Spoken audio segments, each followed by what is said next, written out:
students. So today I am going to continue our previous chapter, that is chapter number 7, the tale of Mrs.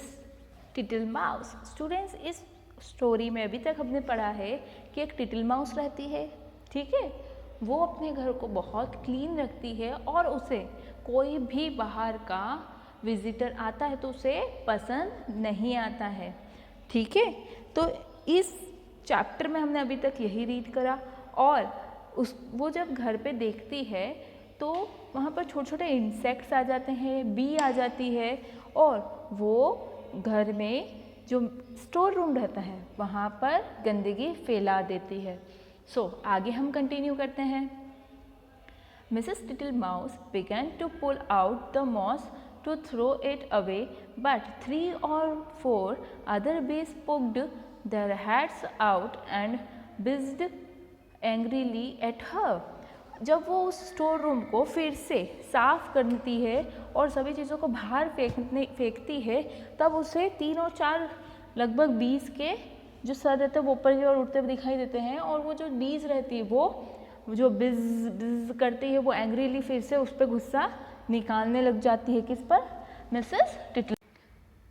I don't like the strangers living in my house. You are intruding, said Mrs. Tittle Mouse angrily.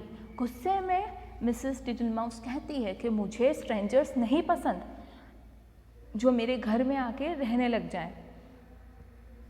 I will have you removed, but who can help me? बोले कि मैं तुम्हें इस घर से बाहर निकालना चाहती हूँ, पर तुम्हें बाहर रिमूव करने के लिए कौन मेरी हेल्प करेगा?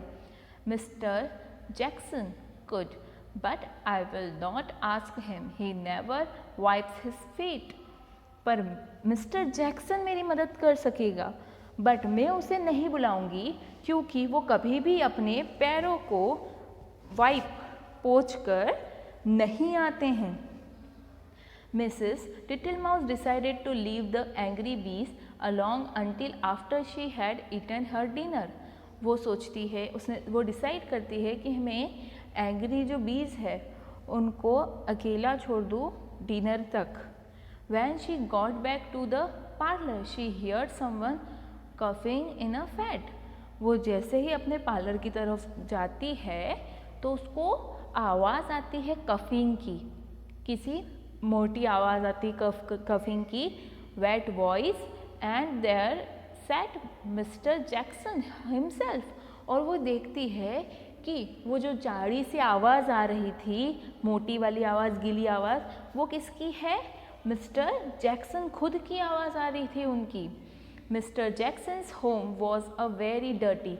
मिस्टर जैक्सन्स का जो घर था वो बहुत गंदा था. Wet ditch in a drain below the hedge, and as a result he was very dirty or very clean. उसका जो घर था वो कहाँ था? नाली के पास में था, जिसके कारण वो हमेशा गीला रहता था और बहुत ही कीचड़ वाला गंदा रहता था. He was not sitting squeezed into a small rocking chair. वो एक पतली सी रॉकिंग चेयर पर स्क्वीज मतलब सिकुड़ कर बैठा था. Twiddling his thumbs and smiling with his muddy feet.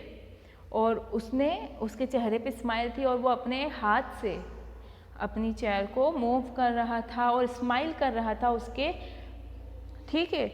और उसके जो डर्टी फीट से, फीट मतलब resting on Mrs Tittlemouse nice clean fireplace. तो जो उसके गीले गंदे कीचड़ी पैर थे उसने क्या करा था, आप देख सकते हैं पिक्चर में बच्चों, कि उसका जो मिसेस टिटल माउस का क्लीन घर था उसको उसने डर्टी कर दिया था. आप देख रहे हैं? Yes. How do you do mister Jackson, said Mrs Tittlemouse. Tittlemouse कहती है कि आप कैसे हैं mister Jackson. Politely dear me, how very wet you are. वो पोलाइटली बोलती है कि आप तो कितने गीले हो रहे हैं. And Indeed he was water dripping off Mr. Jackson, making large wet puddles on floor. Mrs. Tittlemouse spotlessly clean floor. और वो बोलती है आप कितने गीले हैं, आप पे से तो पानी टपक रहा है, इतने आप गीले हैं मिस्टर जैक्सन, और आप जो अपने पैरों से चल कर आए तो आपने पूरी जगह पर क्या करा है, स्पॉट कर दिए हैं घर में। और मिसेस जैक्सन, वो मिसेस कौन, टिटल माउस जो रहती है, वो उसे वापस से फ्लोर को क्लीन करने लग जाती है ताकि वो दाग धब्बे सारे चले जाएं। Thank you thank you thank you Mrs Tittlemouse, I will sit here for a while and dry myself, said mister Jackson. Mister Jackson वो उसका धन्यवाद करते हैं, thank you thank you thank you, और बोलते हैं मैं थोड़ी देर यहीं पर बैठूँगा आपकी फायर वाली जो जगह है वहाँ पर ही, ताकि मैं अपने आप को सुखा सकूँ। He sat and smiled while the water dripping off his coat tail.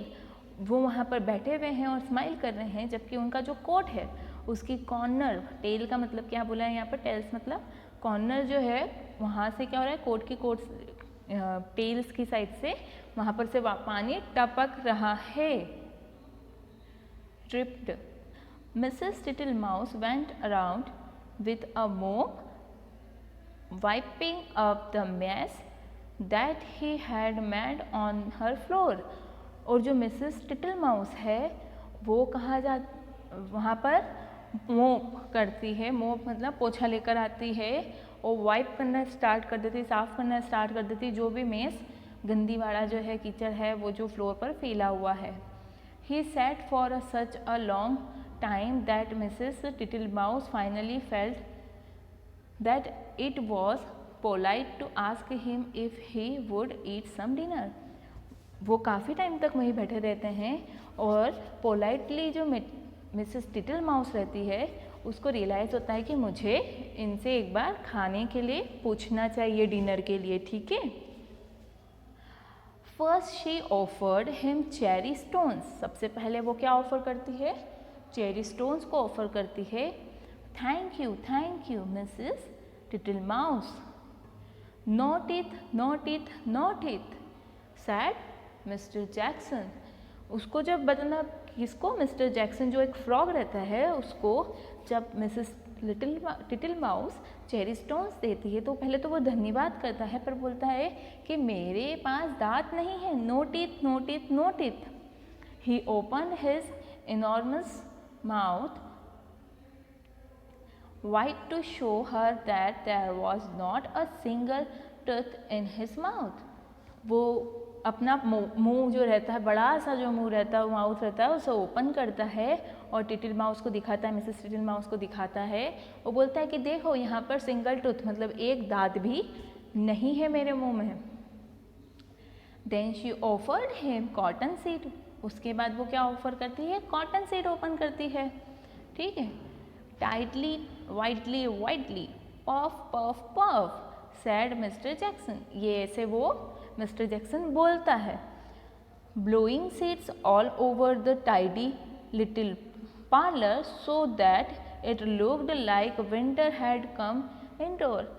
ये जो कॉटन सीड्स है इसके थ्रू ऐसा दिखाई दे रहा है कि जो लिटिल पार्लर है उसमें जो विंटर ठंड है वो जल्दी ही आने वाली है। Thank you no thank you Mrs Tittlemouse. What I really would like would be a little dish of honey. वो उसको थैंक यू बोलता है टिटल माउस को और बोलता है कि सच बताऊं तो मुझे क्या खाना है, मुझे एक क्या चाहिए, a little dish of honey चाहिए, एक डिश चाहिए, किसकी, हनी की, मुझे एक डिश चाहिए। सो स्टूडेंट्स, यहाँ पर अभी हम लोगों ने क्या कहाँ तक रीड करा, जब जो कौन रहते हैं, जैक्सन रहता है, वो बोलता है टिटल माउस को कि उसको एक हनी की डिश चाहिए। अब इसके आगे की स्टोरी हम नेक्स्ट वीडियो में कंटिन्यू करेंगे। तब तक के लिए आप अपनी बुक को अगेन रीड कीजिए। अगर कोई डाउट रहता है तो आप मुझे कमेंट सेक्शन में बताइए। Okay students, take care, thank you.